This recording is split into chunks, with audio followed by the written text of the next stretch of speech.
The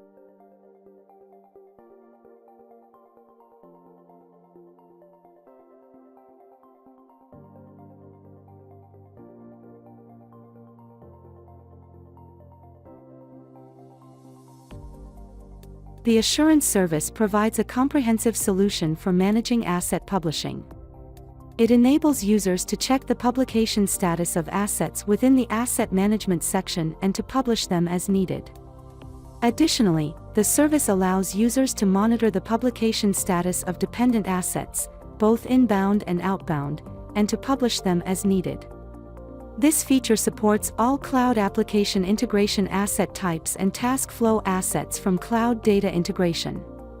Go to the Asset Management page, select the desired assets, click the Actions drop-down menu, and then click Publish. Users can view a pictorial representation of the asset with its inbound and outbound dependent assets with its publication details. Asset status is color-coded for easy identification.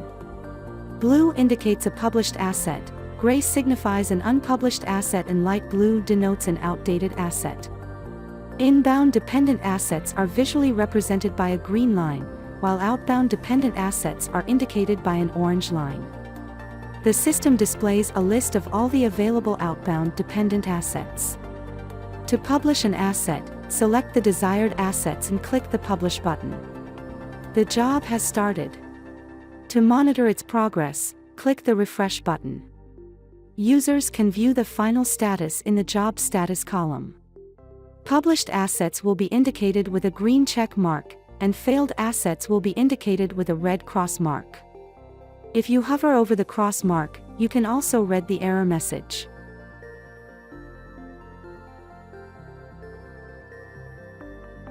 The Assurance Service streamlines the deployment process across sub-organizations. Instead of creating individual deployment jobs for each suborg, users can efficiently deploy assets to all designated suborgs in a single operation. This significantly reduces manual effort and time spent on deployment tasks.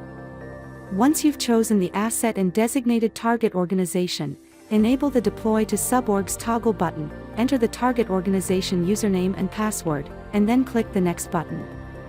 Select the desired target suborganizations and click the Next button. Continue the deployment process with the asset selection and post-deployment check stages and click the Deploy button on the summary page.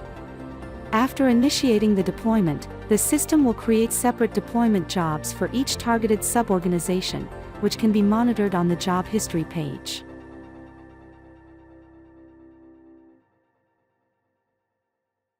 The Target Organization page under Settings has been redesigned to provide a more focused and streamlined user experience. This update prioritizes essential organizational information, enhancing clarity and efficiency. The page now displays organization information from an organizational perspective, focusing on key details such as organization name, pod URL, type, pre-release status, and SSO login status. By removing redundant user-specific information, the page now offers a cleaner and more concise view, improving readability and overall user experience. Added organizations can be edited to enable SSO login by clicking the Edit button if SSO login was not configured during the initial organization setup.